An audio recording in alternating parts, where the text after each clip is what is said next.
Fala pessoal, sejam bem-vindos ao nosso quarto episódio do podcast Saindo do Automático, dessa vez com outros convidados ilustres. Não que o Silas, Dr. Silas, não seja ilustre, ele também é, mas todo mundo que vem aqui eu vou falar que é convidado ilustre. Agora, dessa vez a gente está aqui com o Dr. Leonardo Rena, não vou falar gastroenterologista, porque o nome já é muito complexo. A formação dele foi lá no IANSP, lá em São Paulo, cara, excelente, cara, o melhor gastro que eu conheço. E a doutora Mariana Domingues, que é endócrino. A Mari fez residência comigo lá na UF, eu já conheço de longa data também, já dei um plantão pra caramba, desde início de formado até depois, né, Mari? Muita coisa. E o tema de hoje vai ser o eixo intestino-cérebro.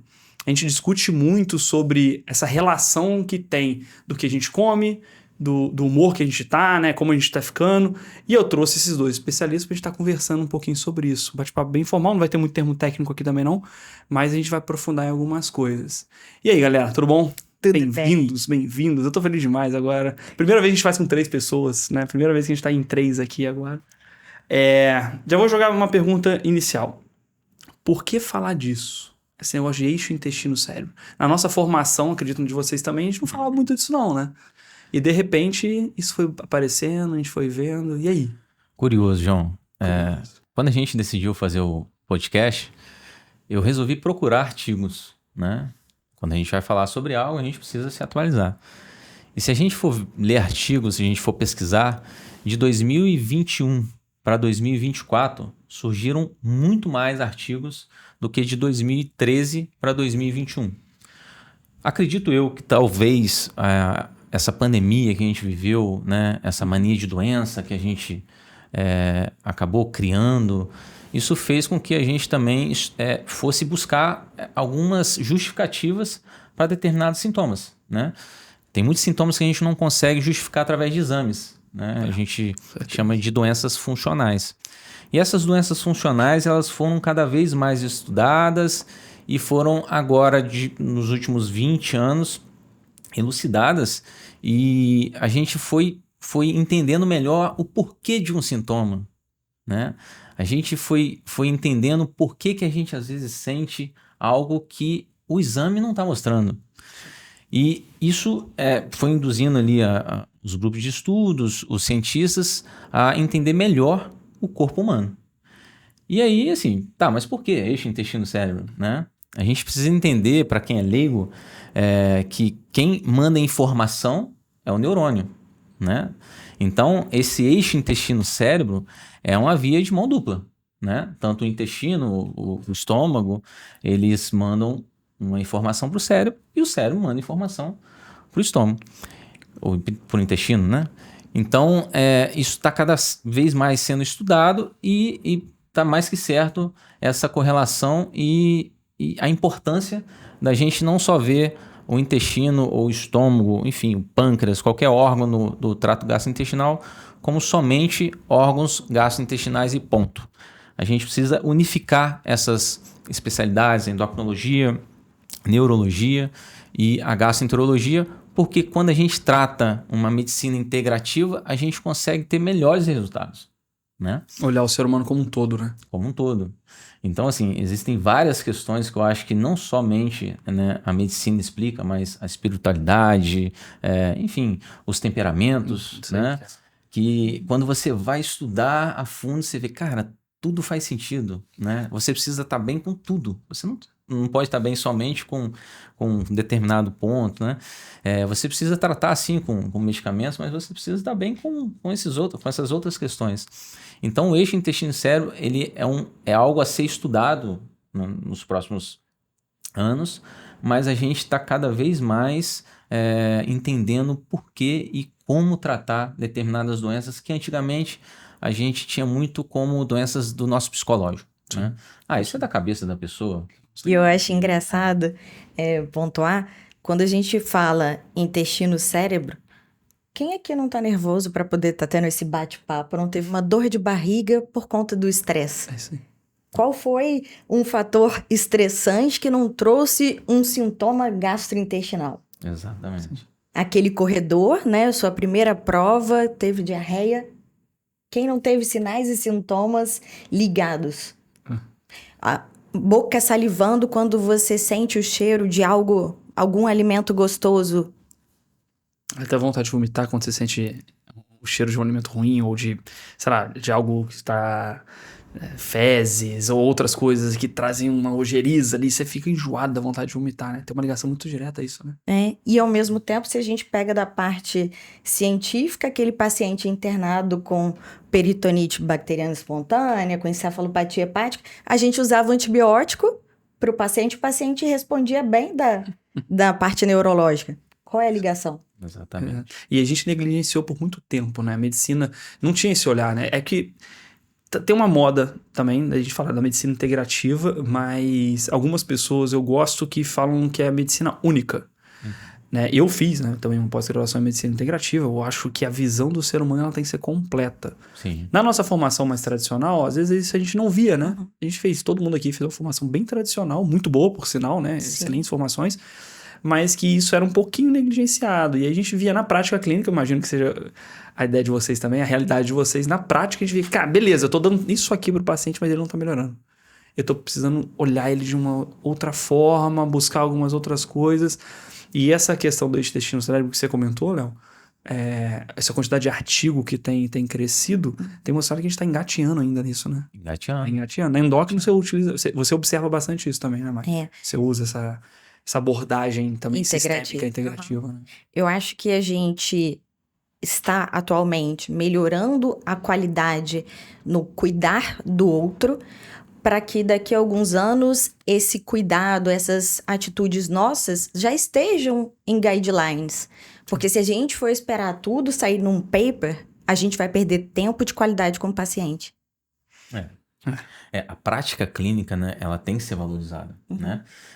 Os estudos, eles demoram um tempo para ser lançados, né? A gente precisa respeitar algumas regras que tem dentro dos estudos, mas também a gente não pode tirar nada da nossa cabeça. Não, com certeza. Mas isso tem que ser valorizado. A nossa prática clínica, a nossa experiência, o tratamento com o paciente. Pô, deu certo. Será que eu vou, né, introduzir esse tratamento para outro paciente? Será que vai dar certo? Eu acho que isso é importante, sim, óbvio, né? Então, por isso que tem muita coisa a ser estudada, né? Porque juntando ideias sua, ideia do João, ideia minha, ideia de outro colega, e a gente fazer esse bate-papo justamente para a gente aprimorar, né, o que cada um tem de experiência, o que cada um tem de positivo. Sim, né? E a gente vê isso para o paciente, né? Isso que você comentou é uma análise da realidade. A gente quando entende, todo mundo aqui trabalha com medicina baseada em evidência, todo mundo que procura artigo científico estava falando que estava fazendo busca no PubMed, provavelmente, né, que você utilizou. Então a gente sempre busca, mas tem aquela máxima, tem uma que eu acho muito legal, uma discussão sobre isso, tudo tem que estar em artigo, não pode estar em artigo. Aí fizeram aquele artigo sobre não sei se vocês já viram isso, sobre paraquedas, que o cara fez uma brincadeira, né? Então vamos fazer, ver se o paraquedas funciona. Vamos fazer 2 grupos. Um grupo controle, que usa paraquedas, né? E o outro grupo que não usa paraquedas. Vamos ver ali quem vai sobreviver, se o paraquedas realmente funciona. A gente não precisa disso, né? A gente não precisa disso. Então, igual o Léo comentou, basta você passar uma semana, faz um teste, né? Você que tá em casa faz um teste. Passa uma semana comendo pizza, só pizza. Pizza da Domino's, sem propaganda aí, não nem recebi patrocínio da Domino's aqui não. Pizza da Domino's, uma semana. Vê se você não vai ficar estranho, lento. Você vai ficar nariz escorrendo, vai ficar devagar, o sono vai ficar ruim. Tem uma ligação direta nisso. Tem uma ligação. Não é um achismo, não tem um artigo falando isso. Tem uma observação da realidade diante de um paciente que está acontecendo. Sim, exatamente.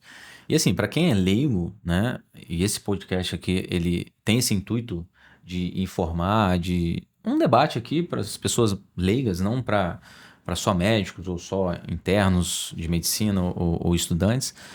Para quem quer entender um pouquinho mais, existe os neurotransmissores, né, João? Você vai falar muito melhor do que eu. E muitos desses neurotransmissores, né, que é aquilo que a gente estava falando no início, é quem manda a informação para o cérebro, né? Poxa, eu comi. Então eu preciso mandar a informação de que, olha, você precisa informar que a saciedade ela precisa vir. Porque senão a gente vai comer e, né, e não vai ter fim. Então, esses neurotransmissores, eles estão muito ligados exatamente a esse eixo intestino-cérebro. E um importante neurotransmissor que é produzido de 80% a 90% no cérebro, no nosso corpo, é produzido no intestino, que é a serotonina, né? Que é o neurotransmissor do prazer, da alegria, do bem-estar, né? Do sono. Do apetite Então, do também. apetite também. Então, assim, é legal a gente entender isso e entender, sim, por isso que a gente precisa linkar e a gente precisa estudar muito mais, porque não somente uma depressão, a gente tratar a depressão com um remédio. Né? Talvez a depressão você vai precisar tratar com dieta, né? Uhum. Então, é muito interessante, é muito legal esse tema e eu estou muito feliz de falar aqui com vocês. Aqui. Fiquei muito feliz com o convite e isso aí. Ô Mari, vamos lá, na sua prática. A gente tem tudo, nós três aqui, né? A gente tem tudo paciente em comum, né? Muitos. Eu passo meus suplementos lá quando eu vejo assim, não, doutor Mariano já ajustou a dose aqui que eu queria ajustar, que eu vi o exame, né? E tal, não sei o quê.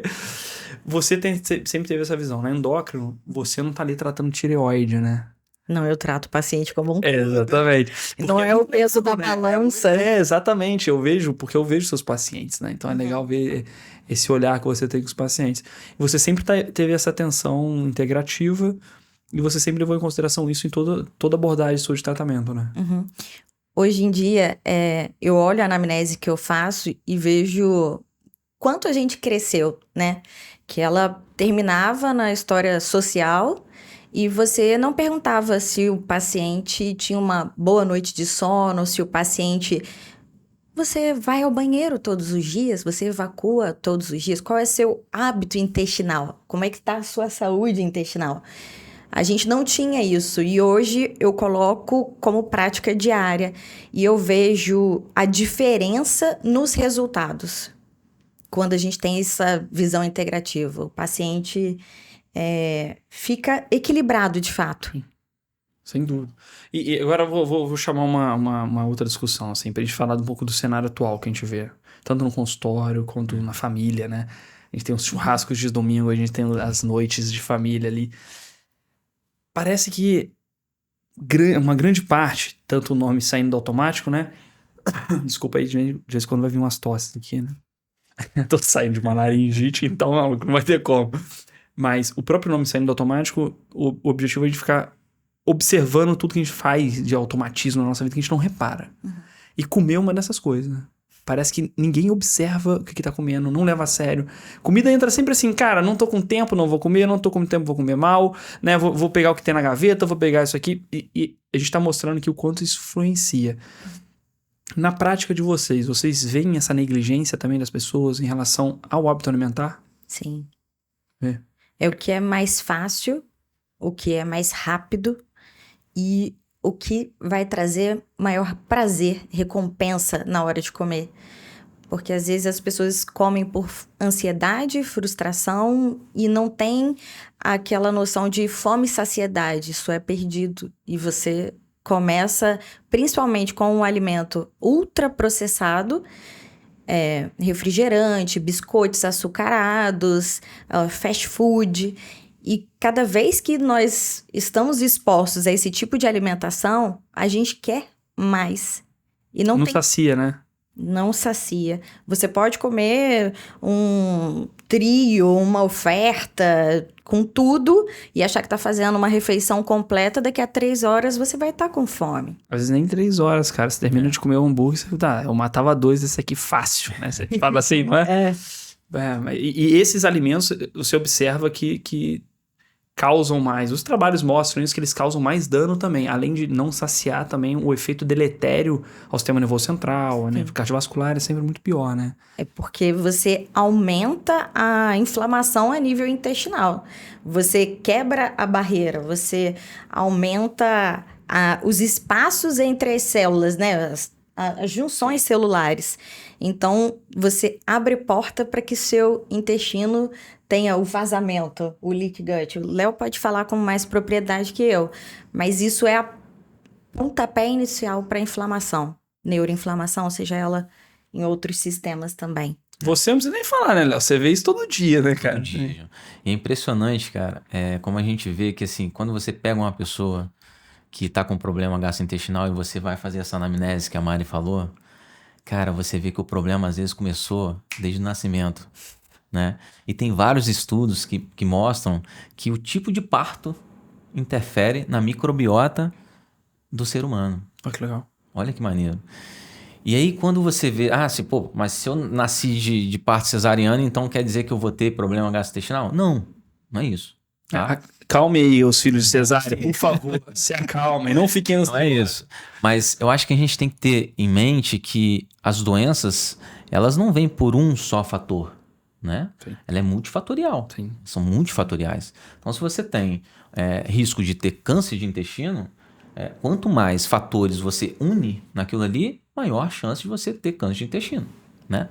Mas o meu pai teve, o meu avô teve, não quer dizer que você vai ter, né? Mas se você tiver uma má alimentação, você tem um ciclo circadiano alterado, você tem muito estresse, muita ansiedade, são vários fatores, tabagismo, etilismo, são vários fatores que vão se somando e que, de fato, vai interferir ali naquele tipo de predisposição para determinada doença. E quando a gente fala de microbiota intestinal, né, que é um dos grandes centros de estudos, né, hoje em dia, a gente vê que a nossa microbiota ela vem se alterando, ela vem se mudando a cada ano que passa, justamente porque isso que a Mari falou. É muito mais fácil, né, eu trabalhar e vou ali comer um hambúrguer rapidinho, do que fazer um prato com uma salada, eu preciso armazenar, eu preciso, enfim, preparar no dia anterior, né? Então hoje, a gente literalmente está vivendo no automático mesmo. Aperta o botão lá e passa o dia e você fala, caramba, passou o dia, né? E o quão é importante a gente parar e falar, não, calma aí, o que eu posso tirar, né, de ruim para voltar a ter menos fatores para acontecer algo de errado no meu intestino, no meu trato gastrointestinal, né? E de fato, assim, disparado, a alimentação é o principal. Né? Atividade física, a gente para tem tudo. O pessoal sedentário e comendo mal, né? Exatamente. Então, é muito importante, assim, e tem várias coisas sendo estudadas agora, assim, mas e aí? Que tipo de alimento? O que, né? Se a gente parar para pensar, né, quando a gente come um alimento, tomei um copo de leite, né? As moléculas que tem ali dentro daquele leite são moléculas que nem sempre vão ser absorvidas, né? Sim. Elas precisam de enzimas para quebrar aquela molécula ser mais facilmente absorvida pelo aquele enterócito, né? Aquele espacinho que a Mari falou, que é o responsável pela absorção. E aí a gente vê que esse processo digestório ele começa desde a boca, vai descendo para o esôfago, chega no estômago, tem ação do suco gástrico, depois que desce para o intestino delgado, tem ação de várias outras enzimas, né? E a gente para e mas e aí? Aonde está meu problema? Cara, pode estar desde lá da boca. E sim, pode estar desde a boca, né? E como é que eu vou estudar isso? Não existe um santo exame que vai pegar e vai mostrar onde é o problema, né? É isso que as pessoas têm que entender, porque hoje a gente está muito imediatista. A gente quer um remédio onde eu vou curar o que eu tenho, né? Então, as pessoas precisam entender que não existe. Se você quiser ir num médico para ele pegar um remédio e dar uma pílula mágica, isso não vai ter. É um conjunto de coisas, né, um conjunto de ações que a gente vai fazer para tudo mudar. E não é irreversível. Isso é o mais importante, né? Tem coisas, sim, que chegam a um determinado ponto que elas são irreversíveis, né? São as doenças orgânicas, por exemplo, uma cirrose.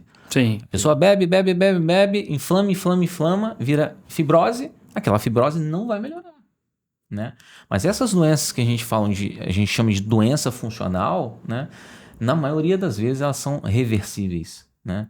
Elas são, às vezes não tem síndrome do intestino irritável, por exemplo, que é uma das doenças, né? Ela não tem cura, mas ela tem controle. Ela não tem cura, assim como a hipertensão não tem cura, assim como o diabetes não tem cura. Como a enxaqueca não tem cura. Enxaqueca, né? mas ela tem controle. Tem. E a pessoa pode viver anos e mais anos... Em remissão, né? Em remissão, né? Então, o importante é isso. Quando a gente não pode curar, a gente precisa ter uma qualidade de vida boa. A gente tem que aliviar, né? Então, falar sobre alimentação, tem várias coisas pra gente falar, né? E esse acordar é o que a gente tenta estimular no nosso paciente, né? Levar isso a sério. Quando a gente fala que, você tem que comer melhor, a primeira coisa que ele passa é, você não tem noção de onde eu trabalho. Você não tem noção como é que é a minha vida em casa. Eu tenho 4 filhos, eu tenho não sei o que, Não, olha só.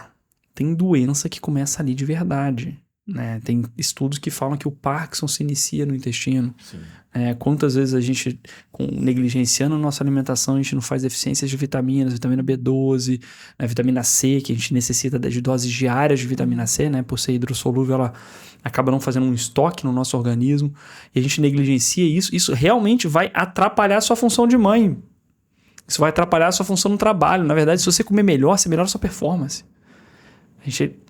Esse acordar e entender que há uma ligação clara entre o cérebro, entre o intestino, e quanto que isso modula o seu dia a dia, isso tem que acontecer. Exatamente. Eu uso de exemplo paciente, assim, paciente ansioso, tendo muita ansiedade, né? Então o paciente ansioso, ele tá lá no consultório e fala, tá trabalhando pra caramba, tá beirando um burnout, e tem que entregar um relatório, tem que fazer não sei o que, cheio de coisa pra fazer. Ele falou, tá mal-humorado, tá puto, reclamando de um monte de coisa, resmungando. Aí chega lá, meu chefe pediu o relatório de novo.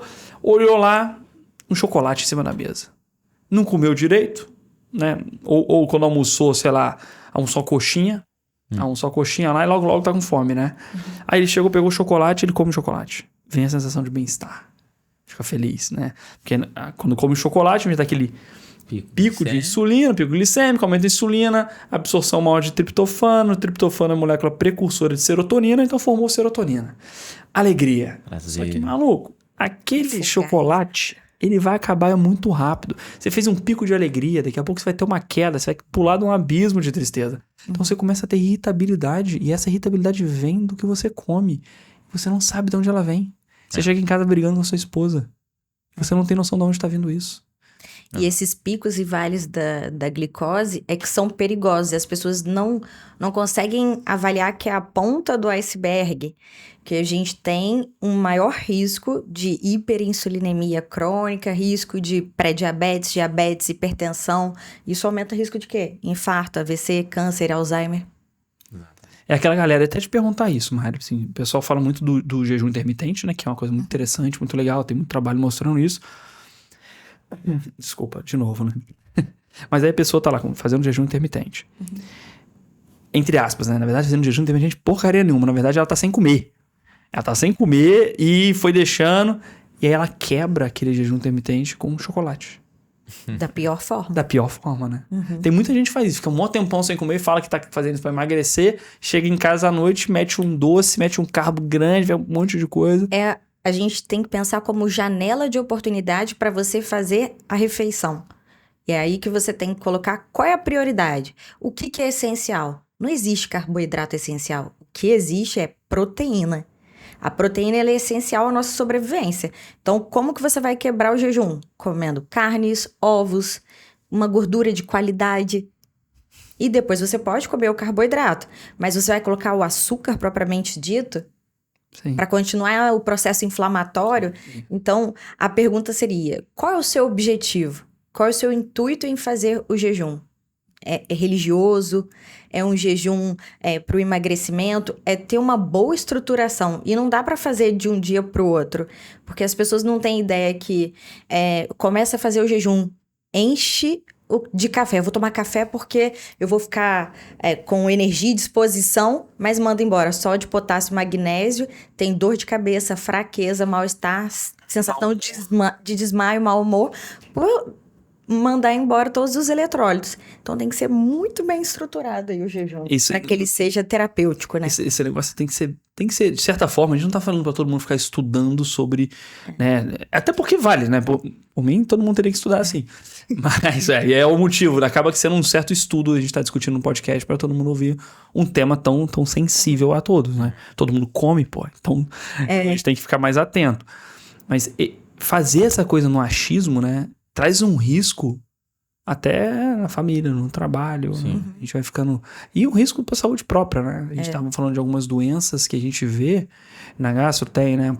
Paciente que tem as doenças inflamatórias intestinais. Sim. A gente sabe o quanto que a gente tem repercussões neurológicas de doenças inflamatórias intestinais. Já peguei paciente com Crohn, paciente com retocolite que faz neurite ótica, né? Que faz inflamação, né? De baía de mielina. E ele não percebe, ele não leva muito a sério e ele vai comendo qualquer coisa, vai, mete um fast food aí, esses junk foods, né? Ou comfort food, lá, tem tudo quanto é nome agora, né? Exatamente, assim, é um perigo até, a melhora do paciente é um perigo também. É isso aí. É isso aí, cara. O paciente melhora e fala, tô ótimo. Não, agora eu vou comer tal coisa, agora eu vou comer tal coisa. O doutor me curou. O doutor me curou, né? E, na verdade, a gente tira de um estado de extremo estresse inflamatório. Quando você tira o paciente de um estado de extremo estresse inflamatório, de fato ele vai sentir muito bem. Mas daqui a pouco ele volta a comer mal, ele volta a não tomar o remédio como deveria e ele vai entrar no círculo de novo, né? E isso para o corpo humano talvez seja até pior, né? Tem vários estudos que mostram que às vezes é melhor você deixar de tomar remédio para determinadas doenças do que tomar de forma errada, né? Então, assim, é muito louco isso, porque quando a gente vai lá no início da nossa conversa, né? Tudo começa quando a gente acorda, né? Acordamos. Então, 5 horas da manhã, igual a Mari tá aí nessa vida dela, fitness agora, né? Não consigo não, cara, não consigo ser não. Cara, Ela faz isso pra dar inveja na galera, né? Podcast rapidinho. Não. Pra ir pro Então, assim, a gente acorda e começa o nosso dia. Então, a gente tem que ter dormido bem, né? Não adianta você, não, agora eu tenho uma disciplina, eu acordo 5 horas da manhã, mas vai dormir meia-noite e meia, 1 hora. Não adianta nada. Não funciona. Né? Então, tudo começa desde quando você acorda. Então, o seu dia ele tem que ser um dia regrado em tudo, né? E é o que eu costumo falar, a gente precisa voltar um pouquinho lá atrás e pegar um pouquinho de coisas que nossos ancestrais faziam, né? Porque antigamente a gente não tinha uma vida tão longa, né? A expectativa de vida girava em torno de 60, 65 anos, mas talvez atribuída à falta de informação, né? Falta de medicamentos. Tecnologia, né? E não por doenças prevalentes. Hoje a gente vê muito mais doenças prevalentes do que antigamente, né? Então a gente está nesse ritmo de trabalho, mas e aí? Né? Então a gente precisa voltar um pouquinho. Ao meu ver, a gente precisa valorizar um pouquinho mais a família, a gente precisa almoçar em casa determinados dias. A gente fazer uma janta, né, cara, em vez de pedir iFood. A gente precisa buscar nosso família na cozinha junto, coloca o seu filho, sua filha pra cozinhar por você. Isso faz bem pro cérebro, cara. Isso vai aumentar. Não é nem só da inflamação, mas assim, do contexto. O alimento, o comer, ele sempre teve essa coisa de unir, de estar junto. Eu lembro na residência médica, quando eu tava lá naquele meu burnout muito louco, tava eu e a Cris, assim, a Cris ia lá pra Laranjeiras, a gente morava em Niterói, ia pra Laranjeiras, tinha que fazer a pós-graduação, uma parte teórica dela lá, a prática ela fazia lá no hospital, aí ficava naquela correria, ela chegava às vezes 10 horas da noite, quase 11, só que era um dia que ela chegava muito, muito triste, assim, triste de cansaço mesmo, né, fadigada. E a gente tava ferrado mesmo, sem dinheiro nenhum, trabalhando pra caramba, e aí eu lembro que a gente tirou uma noite, eu tirava essa noite, né, que ela chegava, pra gente testar receita na internet. Então era uma noite de receita na internet. Rapaz, tentei fazer um filé Wellington uma vez. Pelo amor de Deus. Eu tinha que comprar massa fresca, eu fui lá não sei aonde andando, que eu tava uma tarde livre. Mas foi divertido, cara. Foi legal. O creme de cogumelo ficou um pouquinho, sei lá, amargo. A Cris fala que foi uma delícia, mas ficou amargo, mas ela é muito boazinha comigo. Mas foi bom.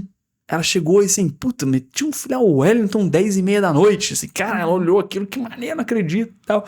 Depois ela foi tentando fazer, aí a gente foi fazendo outros pratos e tentando comida de verdade, né? Aquilo que a gente compra em açougue, aquilo que a gente compra em hortifruti, né? Essas coisas que são comida de verdade. E isso relaxava. Sim. Olha, 10 horas da noite a gente cozinhando e era relaxante, né? Exato. E quando você fala assim, que a gente inicia o nosso dia depois de uma noite de sono, Alguns estudos mostram os benefícios de fazer a raspagem da língua na hora que acorda, antes de você beber a sua água, de você escovar o dente, para poder melhorar a microbiota desde a boca. Então, outro ponto, quando a gente fala em intestino, é o grau de hidratação. As pessoas não estão bebendo água. Acha que é vontade do doce no final do dia? Mas quanto de água você tomou? Isso aí, assim, é importante falar isso, porque a gente está falando que eixo intestino-cérebro dá a sensação que é só o cérebro e o intestino que são os responsáveis. Não, para ligar esses dois, né, a gente tem o sistema vascular, a gente tem o sistema neuroendócrino, né, a gente tem uma rede de sistemas para causar uma ativação, enfim, de todo o funcionamento, né? Então, isso é muito importante porque várias atitudes ali que a gente tem desde o início ali da manhã, talvez possam interferir ao longo do seu dia, né? Justamente por esses gatilhos que a gente tem para determinados sentidos, enfim. É muito, muito legal. Vocês comentaram desse início da manhã aí, né? E a gente tá falando da vida louca da galera. Né? Todo mundo muito acelerado, tudo muito corrido e tal. E aí a gente tem os primeiros atos da manhã, né? Normalmente a pessoa pega o celular, pega o Instagram e já começa... Eu falo para meus pacientes fazer um exercício de presença real, de não mexer no celular, se for o despertador que deixe longe, ou usar um outro despertador deles antigos mesmo, e sentir um pouco o ambiente. Beleza. E em relação à alimentação, né? Porque tem muita gente que não toma café da manhã. Eu acho que isso, não sei se é um grande problema ou não, né? Tem discussões sobre isso, mas não vejo um grande problema. Mas mais do que tomar ou não tomar o café da manhã, é quando tomar o que você está comendo. Sim. Não é? Porque tem muita gente que já abriu o dia, mano, já um pé na porta, já botando um sonho de padaria pra dentro, né? Aquela coisa mais inflamatória possível. Você orienta alguma coisa assim pros seus pacientes, Mari? Como é que é? A primeira coisa que eu oriento, você vai ficar chocado, mas é uma realidade que não acontece.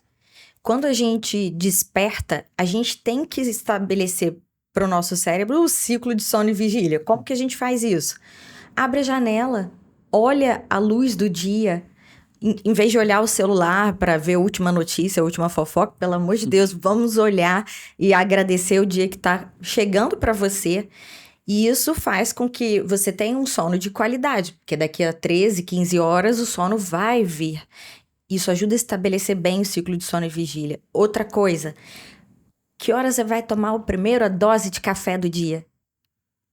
A gente precisa tomar 1 hora depois que acordou, porque é quando a melatonina está caindo e que o cortisol vai elevar.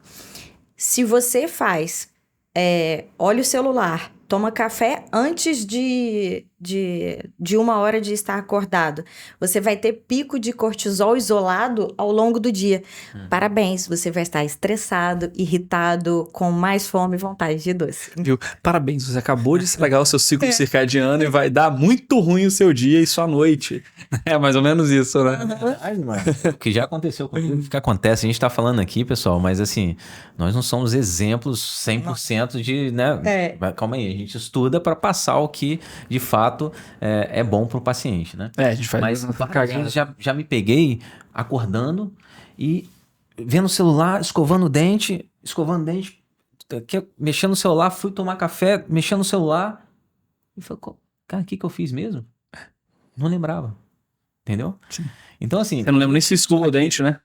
Não lembro. Você não lembra se escovou o dente. Então eu não abri a janela, eu não sei que horas são, né? Sei porque o despertador tocou, mas eu não tive esses gatilhos pro meu sistema nervoso central, né?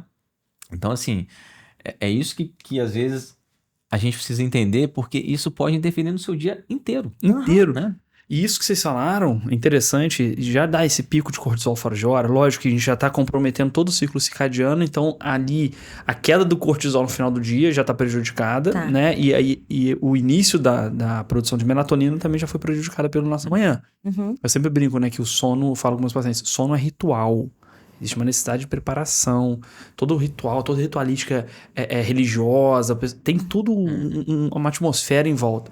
Então, Isso, além de gerar essa piora do sono e tudo, o próprio cortisol, fora do momento, esses picos, vão deixar a gente mais inflamado, né? Sim. E tem trabalhos mostrando, se você fica fazendo picos de cortisol o tempo inteiro, você pode diminuir a imunidade. Você começa a fazer herpes fora de hora, você começa a fazer infecções virais de repetição, pacientes que têm doenças desmelinizantes, por exemplo, pacientes meus que têm esclerose múltipla, têm propensão maior de fazer surto. Então tem grandes trabalhos mostrando sobre a alimentação e a esclerose múltipla, né? Vitaminas, essas coisas. Isso é muito legal, que não é só o bem-estar ali que a gente tá falando do dormir bem, dormir mal ali, não, mas isso vai gerar proporções físicas pro corpo daquela pessoa, né? E aí eu puxo a sardinha pra mim de novo, né? Que o sistema neuroendócrino... O estresse crônico, a gente para pra pensar. Quanto tempo a gente precisa passar por problemas familiares, sociais, diversos, 3 meses para que ele já seja crônico, né, João? Então, como que esse estresse crônico vai atuar dentro do nosso sistema neuroendócrino? Tem duas áreas importantes a nível cerebral, que é o hipotálamo, que vai estar estimulado pela quantidade, o nível de estresse, e a gente faz um pico de corticotrofina, né? Hormônio corticotrófico, e ele vai estimular a hipófise a produzir ACTH. E ele vai, por sua vez, estimular a nossa suprarrenal, nossa adrenal, a produzir mais o quê? Cortisol e catecolaminas. Qual é a cascata que a gente vai desencadear com isso daí? Aumenta a frequência cardíaca, aumenta o risco de hipertensão, diabetes, obesidade, aumenta o risco de infarto. Você tem, com o aumento das catecolaminas, a possibilidade de aumentar a aterosclerose, né, as placas nas artérias. Então, é uma cascata enorme e que ela começa no cérebro, vai até o intestino. Ou seja, estamos neuroinflamados pelo estresse crônico. E aí você vai dosar o cortisol do paciente. Ah, quero dosar o cortisol de todo o paciente. Ele está estressado, vai estar alto. Mas no estresse crônico, a gente faz down regulation e vai estar baixo. Isso é uma coisa muito legal de observar no paciente. Essa paciente pilhadaço, você vê um cortisol de 5, 6. Você fica, esse cara já tá há muito tempo assim. Né? Você já vê o quanto que isso está influenciando na vida dele, né? É isso aí, assim. Quando a gente fala o organismo como um todo, exatamente são o intestino interferindo no sistema endócrino interferindo no sistema neurológico, né? Que isso tudo no final vai interferir no corpo, na pessoa, né? A gente tem que entender que o nosso organismo é uma máquina. Não adianta você comprar um carro e o carro, ele vir tudo novinho e a roda, o pneu tá furado. Ele não vai andar direito, né? Então não adianta você estar muito bem com o sistema nervoso central se o seu sistema digestivo não tá bom, né? Se o seu sistema endócrino não tá bom. Que isso, né? Uma azia e queimação todos os dias não é normal? Isso aí, cara, não, isso que você lançou é maravilhoso, porque a gente vê isso direto, né? E omeprazol, os prazóis da vida, são vendidos sem receita, tranquilo. E assim, contra azia, má digestão, né? Você vai tomar isso, toma aquilo, tem propaganda na televisão e tal. E aí esse cara fica tomando aquilo porque ele acha que é normal, porque ele é estressado, né? E a gente, abriu falando sobre isso, né? Sobre como que a gente tem repercussões físicas de momentos de estresse. E aí a gente começa a utilizar uma medicação para aliviar esse estresse. Eu não vou na causa, eu quero aliviar o sintoma. Aí você começa a utilizar um omeprazol da vida, né? Usando omeprazol cronicamente, sem observar o que você está comendo, sem ver o que está acontecendo, né? Nosso estômago é o pai do estresse, né? Tudo o estresse repercute ali. E aí o cara vai, daqui a pouco ele começa com dormência nas mãos. Aí ele chega lá no consultório, não, me mandaram vir no neurologista. Eu falei, por quê? Porque eu tô com dormência nas mãos aqui, eu fui no ortopedista, ele falou que podia ser hernia de disco, não é hernia de disco nem nada. Chegou em mim. Aí eu examino o paciente, falei, o reflexo dele tá diminuído. Reflexo é aquela coisa do martelinho, né? A gente baixa o martelinho lá, aí fica dando as marteladas e vê que o cara não tá pulando, a mão dele, o joelho dele não pula direito. Aí você fala, isso aqui pode ser uma neuropatia. Como tem nos braços e nas pernas, pode ser uma polineuropatia. Olha, vocês estão pegando o fio do negócio, né? O cara começou na azia. E aí, chega na polineuropatia, eu atendo o paciente e faço a investigação de polineuropatias. E dentro dessas investigações eu busco vitamina B12. E aí o cara chega lá, tá com vitamina B12 de 100, 90, como homocisteína de 30, né? 60. E a vitamina B12, deficiência de vitamina B12, é uma das grandes causas de polineuropatia. Já vi paciente ficar cego por deficiência de B12. Que é muito rica na carne vermelha. Pra quem não sabe, B12 tem muito na carne vermelha. Isso começou pela azia que ele não quis tratar, que na verdade ele quis tratar só o sintoma, ele não modificou o hábito dele, ele usou o omeprazol bloqueou a absorção de B12, ele fez uma polineuropatia e quase foi pra cadeira de roda. Exatamente. E não observou o que ele estava comendo ou não. Olha que doido. Exatamente. E às vezes a gente usa a medicação sem saber o que aquela medicação ela vai proporcionar naquela doença, né? Um exemplo do prazol, né? Omeprazol, pantoprazol, esomeprazol, eu não sou contra, tá, gente? Talvez A gente passa, né? Talvez não, certamente é o medicamento que eu mais prescrevo, né? Que um gastroenterologista prescreve. Só que a gente precisa entender, na consulta, geralmente eu desenho. Por que você tem refluxo? Né? Então eu pego, desenho o esôfago, desenho o esfíncter esofagiano inferior, desenho o estômago e depois desenho o intestino e falo o que essa medicação chamada omeprazol, pantoprazol, ela vai causar no seu estômago, né? Ela não vai deixar de ter o refluxo, simplesmente ela vai reduzir a acidez, certo? O refluxo ele vai continuar, só que ele vai ser assintomático. Por quê? Refluindo coisa que não é tão ácida mais, ele não vai sentir nada. Ele acha que ele tratou o refluxo. Então, teoricamente, cara, se você parar pra pensar, né, a gente às vezes, assim, a gente tomar um remédio e se sentir bem é muito mais importante do que saber tratar a causa. É isso aí, cara. E não é, cara. Tratar a causa é muito mais Ô, Léo, eu vou ter que fazer uma analogia aqui que eu peguei de um professor magnífico. Quando a gente tem um cachorro e o cachorro tem fezes amolecidas, você vai pensar, poxa, o que ele comeu ontem? O que aconteceu que desencadeou essas fezes desse jeito? Agora, se a gente tem diarreia e mosaic, se a gente tem constipação, lactopurga. Isso aí. Eu gostei. Vou roubar pra mim, né? Vou tirar isso aqui, como se ela não tivesse falado, e vou começar a utilizar isso no consultório com meus pacientes. A gente tá tratando o sintoma e não avalia a causa. Sabe por quê? Porque se a gente for avaliar, a gente vai ter que mudar. Exato. E a gente não quer mudar. E aí o Léo comentou uma coisa interessante. É um perigo de ficar bem também. O ser humano tem aquele termo em árabe lá, insan, que significa o ser esquecente. A gente esquece do principal. A gente não esquece, às vezes paga uma conta, às vezes esquece, mas cortam a água e tal. Mas a gente esquece algumas coisas ali. Mas o principal, a gente acaba esquecendo. De onde eu vim, pra onde eu vou, qual o sentido disso aqui, as coisas mais sérias que eu tenho que levar na minha vida, que eu tenho que, ser mais justo, fazer as coisas direito. Não, aí a gente vai jogando com a barriga. E assim, se eu tomar omeprazol, é muito melhor eu tirar a azia do que, eu tô comendo pizza pra caramba a noite inteira e vou deitar logo depois que eu como. Fico arrotando o dia inteiro. Aí depois eu meto uns 5 cafezinhos direto, o tempo todo. Não vai dar trabalho, vou ter que mexer nisso. Deixa pro ladinho aqui, esquece, põe o omeprazol, um tampãozinho aqui, e aí eu tomo o omeprazol, melhora, eu sento a cara de novo. Bebida, chopp, café, isso aqui, comidas desregradas, mas o omeprazol, depois você pode tomar um Eno, né? Aí faz. Tô falando essas marcas aqui, não é propaganda não, tá? Eu também falei.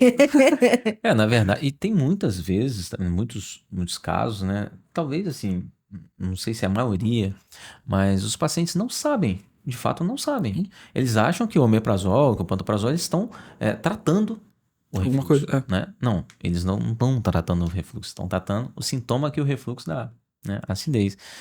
E é interessante a gente falar isso, porque assim, quando você desenha, quando você explica o que vai acontecer, você vai tomar esse remédio, vai acontecer isso, isso, isso. Se acontecer, beleza, ele está esperando. Né? A aderência ao tratamento ela é maior, né? A efetividade da medicação ela vai ser maior, né? Então é importante saber o que aquela medicação ela vai causar, né? Isso vai tratar de fato ou vai somente amortizar nisso, vai melhorar o sintoma, né? Então a falta de conhecimento ela também é um importante dado que a gente precisa levar em consideração, a consulta, identificar, né? A gente precisa identificar, poxa, será que esse paciente está entendendo? Você entendeu, fulano? Não, vem cá, deixa eu desenhar pra você. Você entendeu? E quando entende, cara, tudo se abre. Tudo certo. Uhum. Essa coisa de ignorância é uma benção é balela. Balela, Exato. né? Eu tenho muito paciente de doença inflamatória intestinal, né? Retocolite ulcerativa, doença de Crohn, que quando eu vou iniciar o tratamento com imunobiológico, né? Eu falo tudo que o medicamento pode ocasionar de bom e tudo que pode ocasionar de ruim, né? Justamente para evitar com que aquele paciente abandone o tratamento, né? Já que é uma doença crônica pro resto da vida e que a gente precisa manter sempre em remissão, né? Sem atividade, vamos dizer assim. E quando entende, é muito melhor, né? Muito melhor. Então, eu acho interessante a gente debater aqui, porque cada um tem um modo de consulta, né? E é legal, cara, porque assim, eu já diversas vezes atendo com o João lá no INSER, e diversas vezes a gente no corredor, cara, o que você faz assim, tal? Quando o paciente fala isso, né, é bem legal, porque você vai pegando o bom de cada colega, né? E vai se Roubando umas ideias, a gente rouba umas ideias. Isso é bom pra caramba. Exato. Mas aqui, beleza. A gente olhou ali mais ou menos como que tá essa situação, a gente fez esse cenário, a gente discutiu sobre a importância. E o que a gente pode falar pra galera pra melhorar? Beleza, é só assim, come direito, porque tem muito médico que faz isso, né? Isso é meio bizarro. Não, olha, você precisa fazer atividade física e melhorar sua alimentação. Então a gente vem em 6 meses. E acabou, né?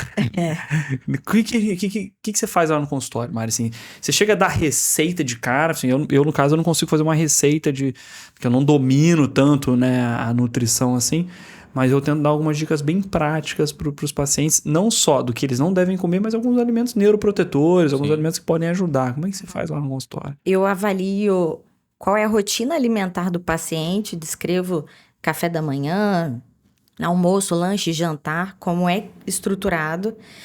E a partir dessa informação, eu vou dando ideias de substituições. Não.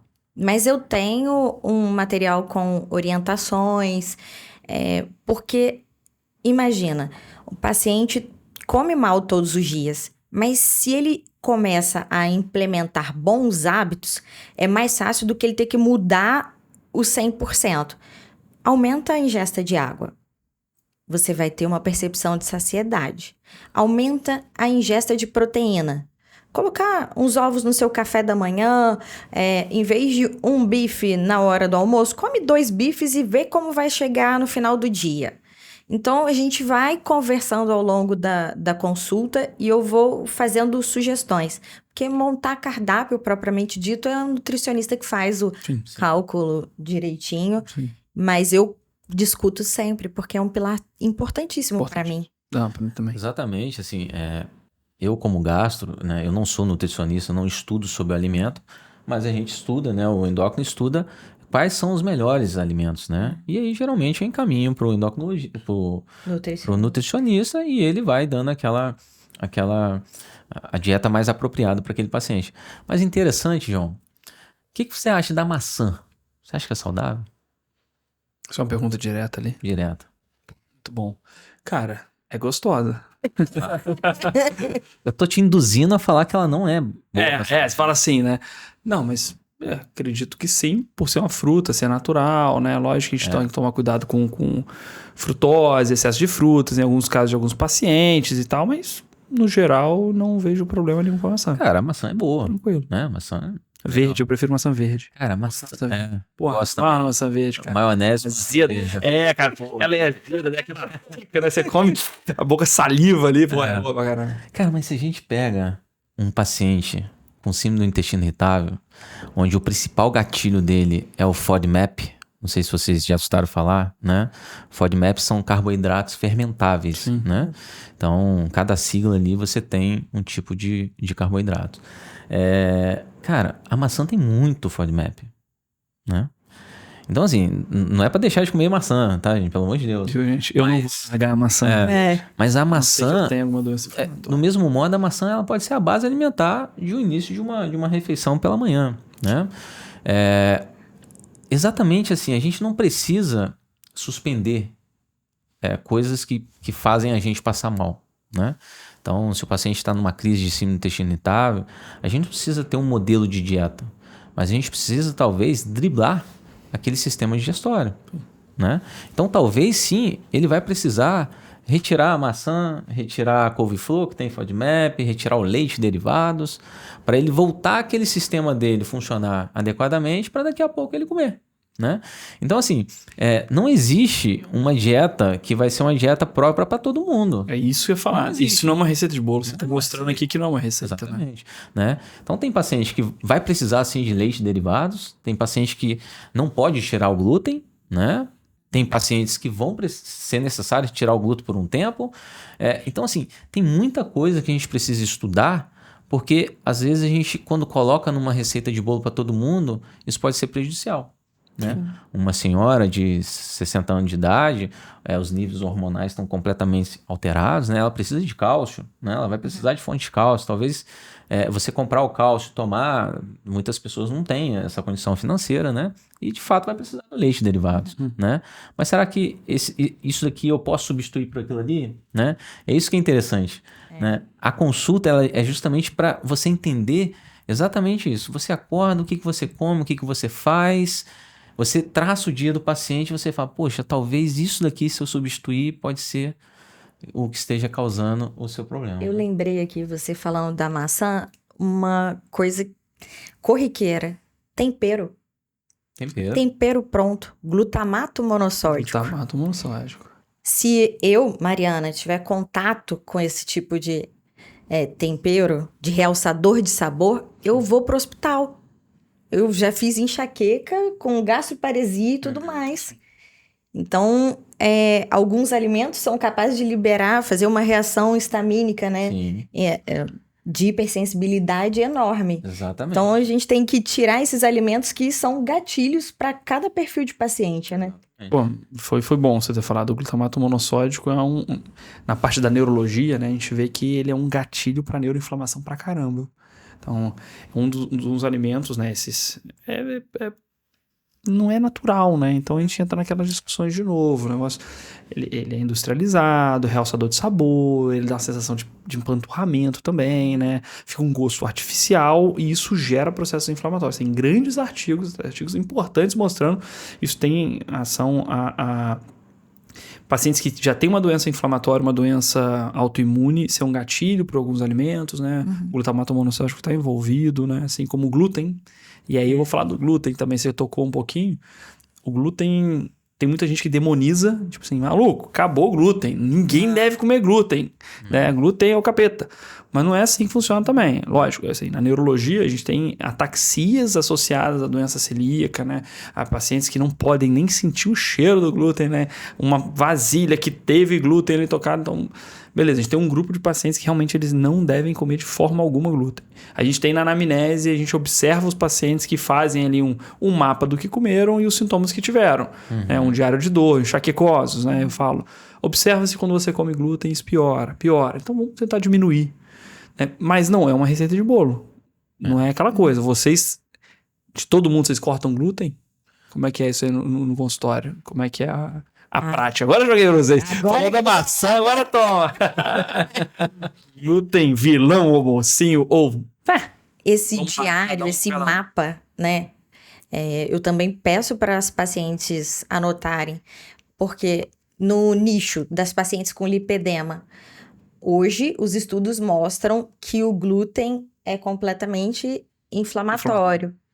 Então, você comeu a pizza, comeu massa, no dia seguinte tá como? Edema na perna, com mais dor ao toque, sensibilidade aumentada. Então, essa paciente vai ter que tirar da sua alimentação. Ela precisa excluir totalmente, pelo menos temporário, até que os sintomas cessem. E a pessoa tem que se conhecer. Porque não adianta eu falar para todo mundo tirar o glúten da dieta e tornar o paciente mais sensível quando for exposto a liberar uma cascata. Faz sentido. Exatamente. Quando a gente pega, né, essas questões de intolerância, sensibilidade, reação alérgica, né, a gente tem que entender que, assim, quem tem doença celíaca, às vezes, não é aquele paciente que vai precisar tirar completamente o glúten da dieta porque ele passa mal. Não, ele não pode. Né? Ele não pode, de modo algum. Ele tem uma doença que o glúten ele vai atacar o enterócito, a célula do intestino. A sensibilidade, por sua vez, ela não causa tantos problemas em questão de problema inflamatório, atrofia da vilosidade, porque ela é apenas uma sensibilidade, né? A intolerância já é um pouquinho mais exacerbada que a sensibilidade. E a reação alérgica é mais diferente ainda, porque pode ativar a estamina pode, enfim, desencadear várias coisas, né? Então, é isso que a gente tem que ver, a gente tem que individualizar, né? A gente tem que entender, assim, o que está causando mais mal. Às vezes o paciente ele chega no seu consultório e ele tem uma dieta muito boa, muito regrada, mas a base dele é composta de glúten do início ao final, né?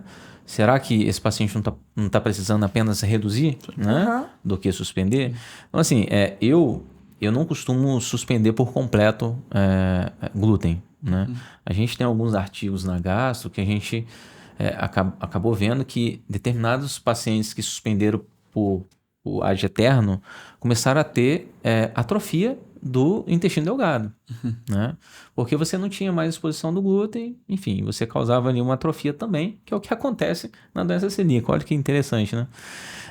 Então, assim, eu não costumo suspender, mas de fato o glúten é um grande vilão no nosso dia a dia, né?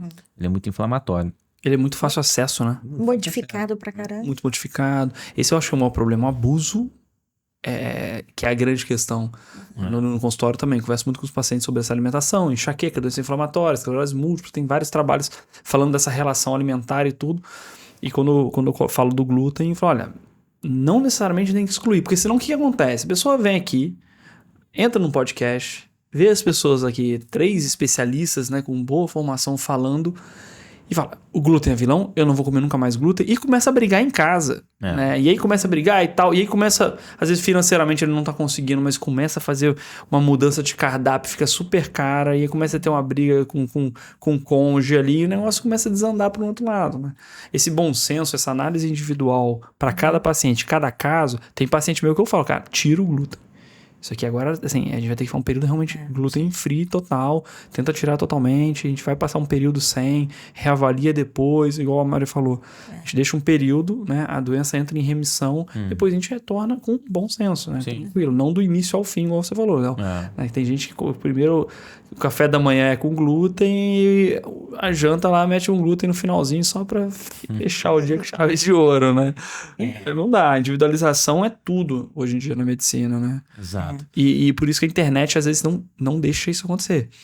Porque é legal um tipo de evento como um podcast, perfis de pessoas especializadas que falam, explicam tudo, mas ela não tá olhando pra você especificamente. A gente tem que olhar e individualizar cada caso, né? E o interessante, assim, o que eu pego muito no consultório, a doença ela nunca veio sozinha, né? Quem tem intolerância a glúten, às vezes vai ter intolerância a lactose, que vai ter uma síndrome do intestino irritável e que daqui a pouco vai ter uma constipação, vai ter uma... Um hipotireoidismo, isso aí, vai estar lá. E aí quando você vai estudar, você fala, cara, mas por que tá tudo presente nesse paciente? E aí volta lá no início da nossa conversa. Tá tudo tão desorganizado que a gente tem que lembrar que as intolerâncias, elas não são para sempre. Uma intolerância à lactose, por exemplo, ela pode estar presente ali, a produção de lactase está reduzida, que é a enzima que degrada a lactose, por um simples supercrescimento bacteriano de intestino delgado. E você trata aquilo ali e melhora a intolerância à lactose, né? Então, isso que a gente está falando de, não, agora você não pode isso aqui, agora você não pode isso aqui, isso é muito interessante porque tem que ter a data de início e a data de final, né? Não adianta você falar com o paciente, tira isso daqui e o paciente não melhorar e ele não come aquilo ali, daqui a pouco ele não come aquilo ali, daqui a pouco ele não tem prazer, né? Ele não pode comer nada. E continua inflamado. Né? E não tá tratando. Estressado, mal-humorado, porque tirou um monte de coisa da dieta dele, tirou a rotina dele alimentar, sem uma explicação muito bem definida, sem entender o porquê que as coisas estão acontecendo. Mas quando a gente fala em mudança no padrão alimentar, eu gosto... A gente vai fazer outro podcast. A gente vai ter que fazer, Dieta cetogênica. Dieta cetogênica para paciente com autismo, epilepsia, Epilepsia, com certeza, tem vários pacientes meus que- paciente com enxaqueca. Então, é uma restrição necessária, uma mudança de o que é prioritário. Gordura, proteína, e por último, carboidrato. Então, assim, vale a pena a gente sentar e discutir, porque quando bem aplicada, bem estruturada, o paciente não perde. Isso é legal, né? E é muito legal, porque você não fala de dieta cetogênica para todo mundo. Mas como é que você pode mudar a vida de um paciente com autismo ou com epilepsia só em fazer uma dieta cetogênica, né? Que você vai fazer toda uma mudança de microbiota, você tem desinflamação, você tem... Enfim, a microbiota é uma outra coisa que a gente citou algumas coisas, né? Mas a gente falou. Vocês utilizam muito pré-bióticos, probióticos. Como é que é isso na rotina de vocês? Aí, de novo, um tema... Porque a gente tá falando de todos os tratamentos, desculpa interromper. A gente tá falando de o que comer, a rotina mudar, vamos jogar aí essa coisa que tá na moda também, pré-biótico, probiótico. Muita gente falando sobre, né? Exatamente. A gente tem vários probióticos, né, no mercado. O que é probiótico, né? Vou explicar aqui um pouquinho para as pessoas. Probiótico nada mais é do que bactérias que a gente vai ingerir e que vai passar a fazer parte agora da nossa flora intestinal, né? Nossa flora intestinal tem trilhões de bactérias, né? E são boas. Mas quando a gente tem uma desordem dessas bactérias, a gente tem uma disbiose intestinal, né? Essa disbiose começa a causar problemas ao seu organismo, né?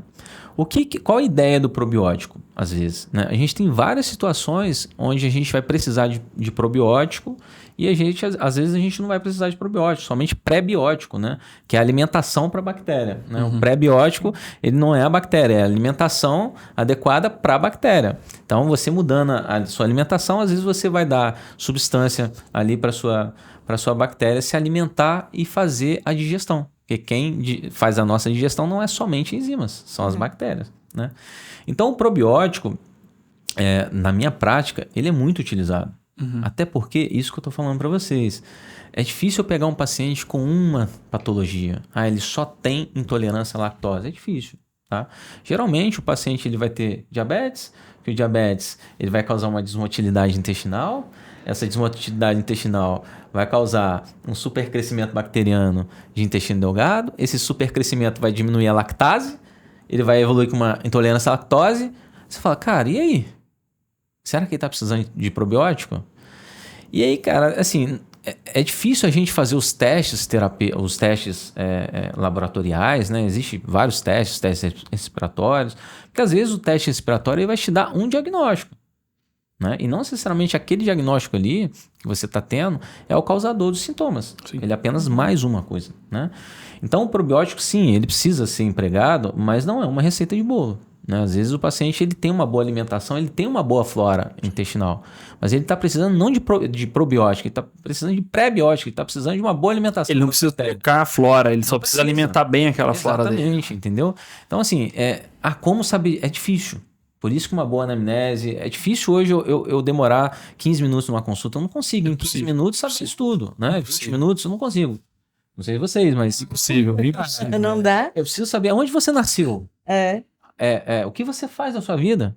O paciente fala assim, eu sou professor. A gente sabe que a profissão professor, né, tão importante na nossa vida, é uma profissão estressante, né? Muitos professores têm burnout. Então, às vezes, você sabendo que a profissão do paciente, será que esse paciente está numa estafa? Será que ele está no burnout? Isso está causando problema gastrointestinal, né? Então, essa anamnese, ela demora, cara. Demora. Né? 20, 30 minutos, às vezes só de anamnese.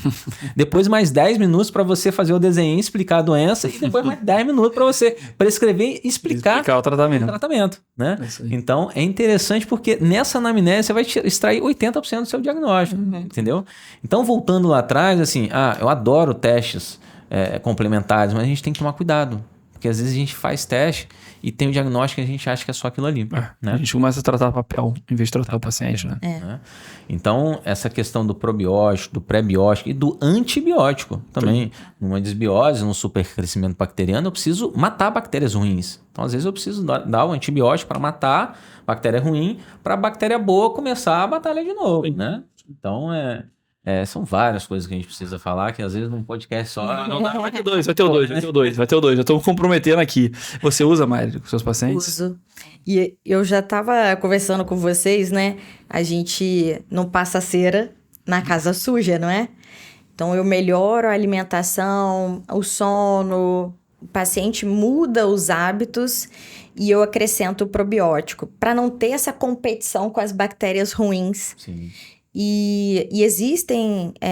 saiu um estudo na New England de 2019 avaliando outros estudos anteriores de pacientes internados por conta de episódios de mania da bipolaridade e que eles avaliaram os pacientes na alta hospitalar e introduziram probióticos. Os pacientes tiveram menos surtos e internaram menos. Ou seja, as bactérias ajudam a produção de neurotransmissores como a serotonina, estabilizadores de humor. Então, Trabalha na New England, né? Trabalha na New England, não é qualquer não. artigo científico, né, cara?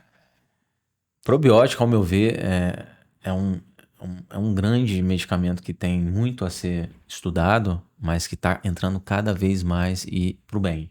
Sim. Então, tem vários tipos de probióticos, né? Quando a gente vê aqueles nomezinhos pequenininhos lá, todo...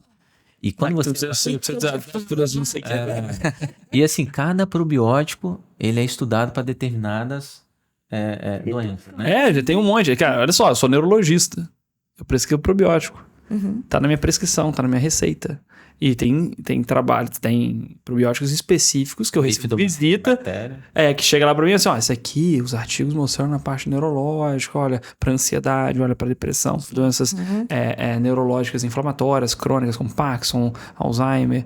Olha que interessante, né? Temos aqui 3 especialidades diferentes e todo mundo aqui tá usando probiótico pros seus pacientes, né? É interessante, João, assim, eu uso antidepressivo, cara. Exatamente. Você usa antidepressivo. Você usa probiótico. Cara, eu começo... Eu já invadi a área da Mari, já passei uns levotiroxina também.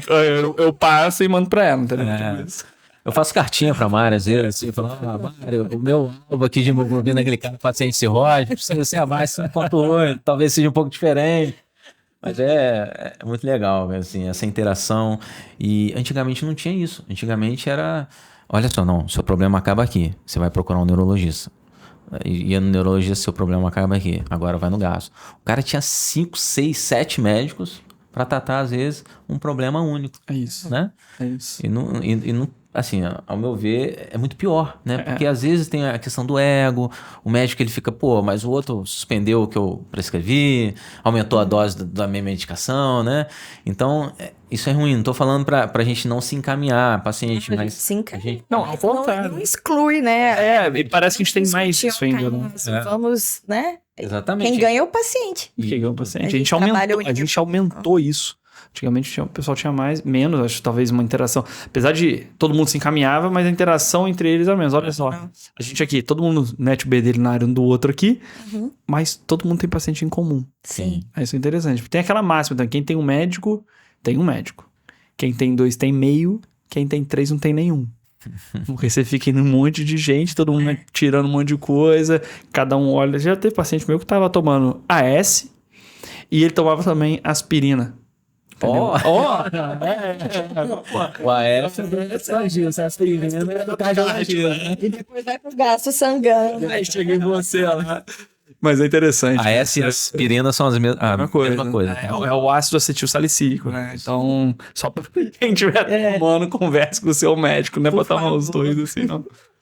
Pô, pessoal, adorei, cara. Foi muito bom, foi muito bom. Já estou me comprometendo com todos aqui que teremos o 2, que é um assunto quase que inesgotável. O que a gente pode fazer é pegar alguns pontos específicos de alimentos e de doenças, e a gente falar das doenças inflamatórias, a gente pode falar dos tipos de dietas específicas que existem também. Sim. Mas eu queria agradecer a presença de vocês aqui. Obrigado. Eu que agradeço o convite para sair do automático. Muito bom. Acho que é muito, assim, eu fico muito feliz de ver a nossa cidade, né? Uma cidade que é interior, tendo excelentes profissionais aqui na gastro, na neurologia, na endocrinologia, virando referências para fora, né? E é interessante essa atitude que você teve de criar um podcast, né, voltado para medicina, chamar colegas da região, né? E esclarecer dúvidas que hoje a gente tem no dia a dia e várias pessoas, às vezes, têm a dúvida e tem um certo bloqueio tirar aquela dúvida ali durante a consulta, né? E o podcast, o celular, enfim, a gente tem que utilizar dessa ferramenta, né, para a gente melhorar, né? Então, assim, eu acho que dessa reunião aqui de hoje, se eu tiver que uma frase colocar na cabeça das pessoas, escute seu médico, né? Durante a consulta, pergunta o porquê. Quando você sabe o porquê e o que aquela medicação vai causar, o que aquela dieta vai te proporcionar, você se adequa melhor. E não coloque as esperanças todas somente no seu médico, né? Não adianta nada o médico prescrever uma medicação e você não fazer a sua parte. Então, atividade física, uma boa alimentação, sair do automático, dormir bem, não olhar o celular logo quando acorda, tudo isso vai fazer você ter uma qualidade de vida muito melhor e entender que tudo tá ligado, cara. O nosso organismo é uma máquina. E ele precisa ser tratado como uma máquina. Uma máquina única, né? Única. Complexa. Né? Entendeu? Então, cara, obrigado pelo convite. Te admiro muito como médico, como amigo, como pessoa, como ser humano. Recíproco, meu amigo. E tomara que esse podcast bombe aí e você possa levar informações não só para Volta Redonda e região, mas para todo o nosso país, o mundo inteiro aí. Esse é o objetivo, cara. Esse é o objetivo. Obrigado. O objetivo é servir de um pós-consulta. Eu lembro que o Silas, no primeiro episódio, se eu não me engano, ele falou: olha, a gente sabe que nesse mundo tem muita coisa que tira a nossa atenção. Né? E o tempo é um ativo muito caro, né? A gente conseguir o tempo, a atenção. Então, eu espero que com um podcast, com convidados ilustres, como vocês, né, as pessoas saibam que elas não vão perder o tempo delas aqui.